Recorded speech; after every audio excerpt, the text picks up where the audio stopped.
Good day, everybody. Today I want to look at 5 integrals from the Berkeley 2021 final round of their integration B. Came across this video. Alright, this third one. Now, someone did get this one. I don't know if they did a lucky guess, but I mean, some clues would be if it's on the integration B, I mean, it has to be doable.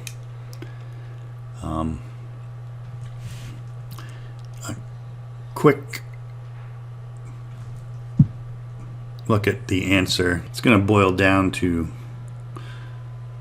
1 over a quantity to a power plus 1 over a quantity to the negative power plus 1 always equals 1. Okay. So the integral is not symmetric, but with opposite x values, they're going to add up to 1, and opposite x values for the square root are identical. So you're just going to basically get double the area under a quarter circle. No, not double. You're just going to get the area under a quarter circle. Maybe should have said half the area of a semicircle. To see this, get your common denominator. You get u to the minus p plus 1 plus u to the p plus 1 divided by, and then if you multiply these, this times this will give you 1, and then outer, inner, and last, and that equals 1. So that's somewhat the key, but how do we see that we have something to a power and something to a negative power?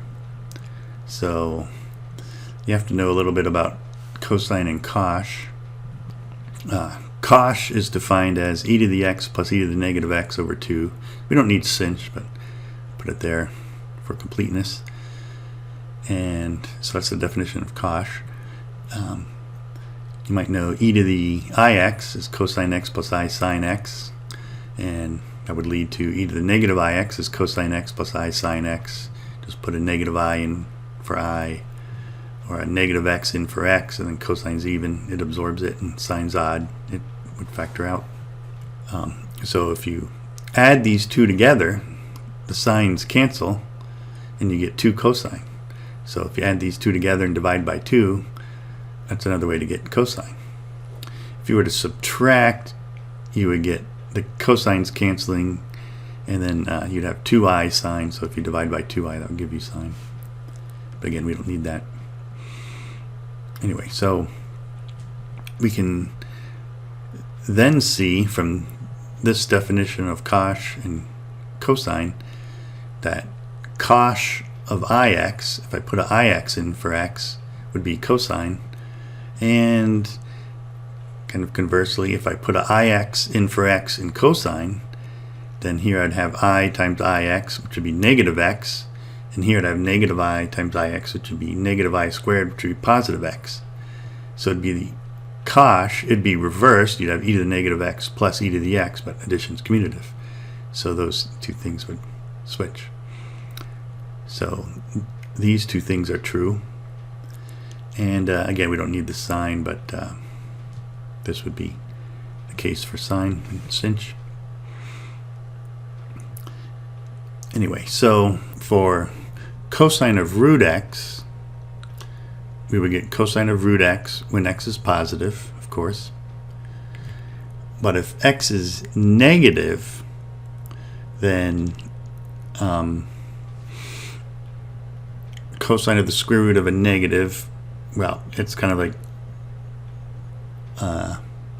an I times the absolute value of x, or the negative of x, if x is negative. So in other words, we'll get the cosh of negative x, and when x is negative, that's a positive value, or cosh of absolute value of x, if you want to look at it that way. So this is what the graph will look like. And cosh of root x is cosh of root x if x is positive, but it's the cosine of negative x if x is less than 0. Okay, so that's from these identities, right? So you would get an I here. If x is negative, you can, and then think of x as -1 times negative x, and the square root of the -1 is the I, and then the negative x is right here, and then just use these identities. And so if we look at cosh of square root of a negative plus cosine square root of a negative, that's going to end up being cosine plus cosh, or in other words the same thing. The order gets switched, but addition being commutative, so the sum is going to be commutative and equal. But the difference, which is the exponent of our integral, cosh minus cosine,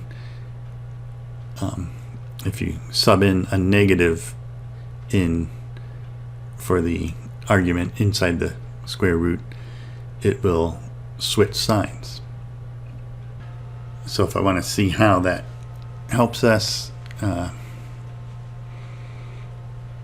again, now we would have integral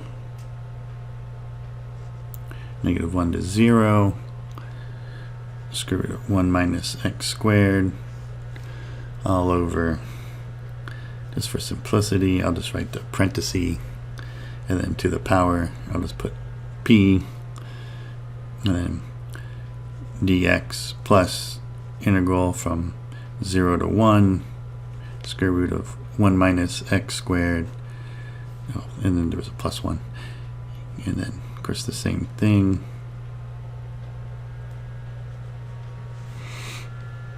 And now we're going to do a substitution on this one. I guess I'll use t. So let t equal negative x, or negative t equal x. So negative dt equals dx.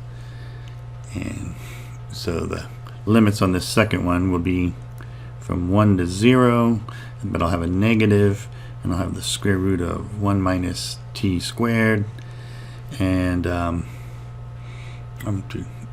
too much here, but what's here is that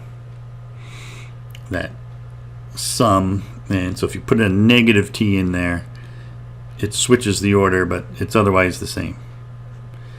But the power reverses.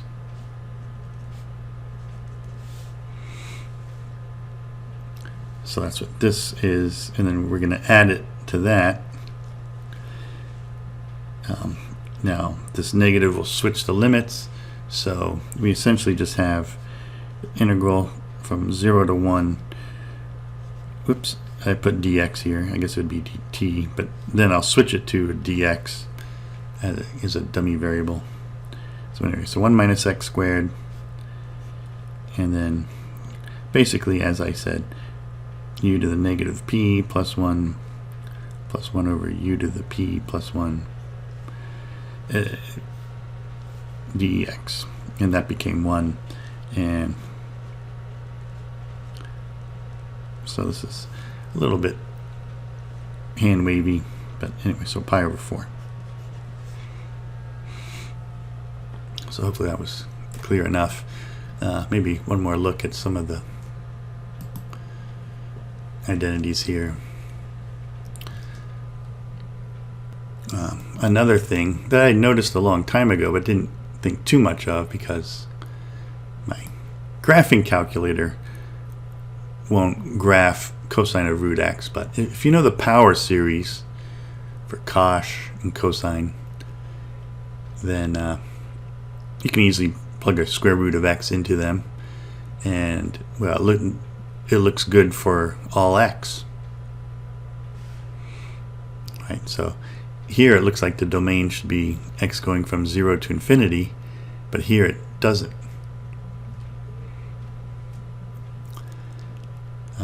One other thing before we look at the graphs, notice, I mean, you can see the concavity at 0, nice and simple. It's positive for cosh, but negative for cosine. It's concave down at the origin. But for square root of x, cosh, concavity at the origin, well, it's still positive, but now cosine switched to positive as well. That's interesting, and we'll see. And then here's the power series for the sum and difference. Just if you add them, the odd terms cancel, so you get double the even. Or if you subtract them, the even terms cancel, and you get double the odd, except the subtraction becomes addition, so it looks like that. Having the software look at this, here's the definite integral, 0.45, which is over half of pi over 4. And then there's the integral from 0 to 1. Right, so it wasn't symmetric. If I look at the graph of cosine of square root of x, then on the right hand side it's cosine, but on the left hand side it's going to be cosh, hyperbolic cosine of square root of x, which is, you might know, is kind of U-shaped and so forth. Got so like this. So cosine of square root of x is on the right, so it's a cosine function, but since it's square root of x, it stretches way out. So it's cosine being stretched way out because it's the square root of x. But on the right hand side, it's hyperbolic cosine of square root of x. I'm sorry, that's the left hand side. On the left hand side, it's hyperbolic cosine of square root of x. Right hand side, cosh. And then cosh is going to be the opposite. So cosh will be cosh on the right, but on the left it's cosine of square root of x.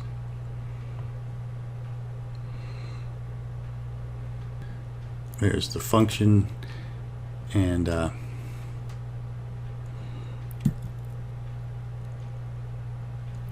here's the area we're finding.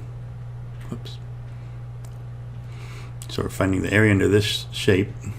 Interesting shape. But again, the key idea is that for this function we're multiplying the square root by. So here I factored the square root out. So here the square root's in there, and so of course here's 0 at the endpoints of plus or minus 1. But without that square root, opposite x's always add to 1. You can see that with this graph.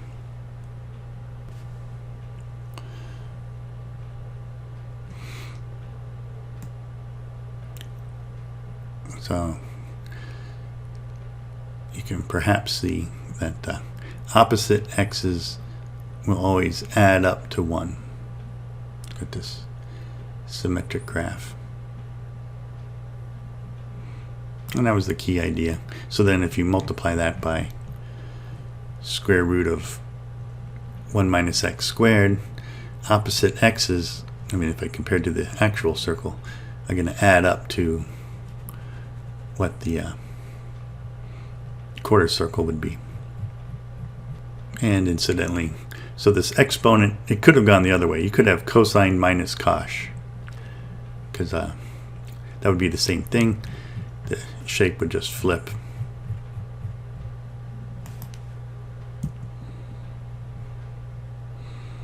So this also has area pi over 4.